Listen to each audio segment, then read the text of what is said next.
Fruits and vegetables are the most nutrient-dense foods on the planet, and dark green leafy vegetables lead the pack. Each of the top 5 so-called powerhouse fruits and vegetables were greens. And so if we blend them up in a smoothie, or soup, or sauce, we're taking the food with the most nutrition and breaking all those cell walls to dump that nutrition into our bloodstream. Chewing is good, but blending is better in terms of digestive efficiency and absorbing nutrients. But if we suck up all that nutrition such that none of it makes it down to our colon, might we be starving our microbial selves? The reason intact grains, beans, and nuts are better than bread, hummus, and nut butters is that no matter how well we chew, intact food particles make it down to your colon, where they can offer a smorgasbord for your good bacteria. But if your grains, beans, and nuts are finely ground up into flour or paste before you eat it, you may be leaving your gut flora high and dry. Would the same be true for fruits and vegetables? There are special classes of phytonutrients in fruits and vegetables that appear to protect against colon cancer. They can escape digestion and absorption in our stomach and small intestine and end up in our colon to act as prebiotics. No matter how much we chew, they stay attached to the fiber.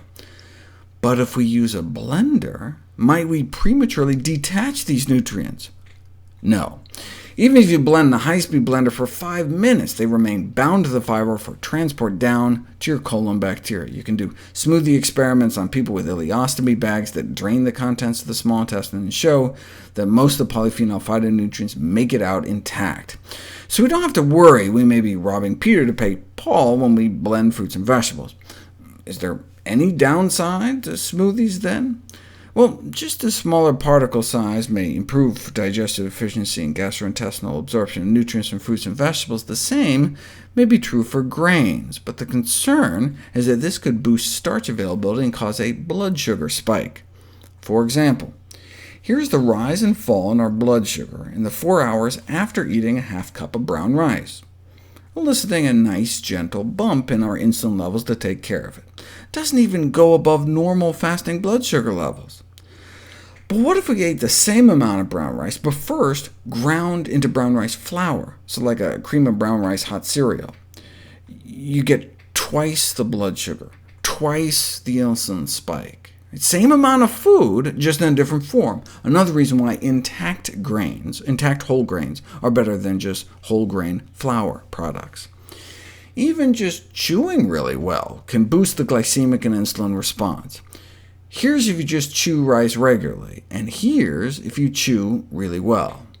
The smaller rice particles empty out of your stomach faster, producing greater blood sugar and insulin responses.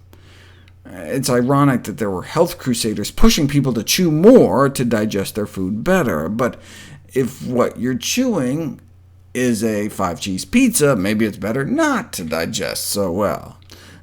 Some have even suggested that diabetics and obese persons not chew their food so much.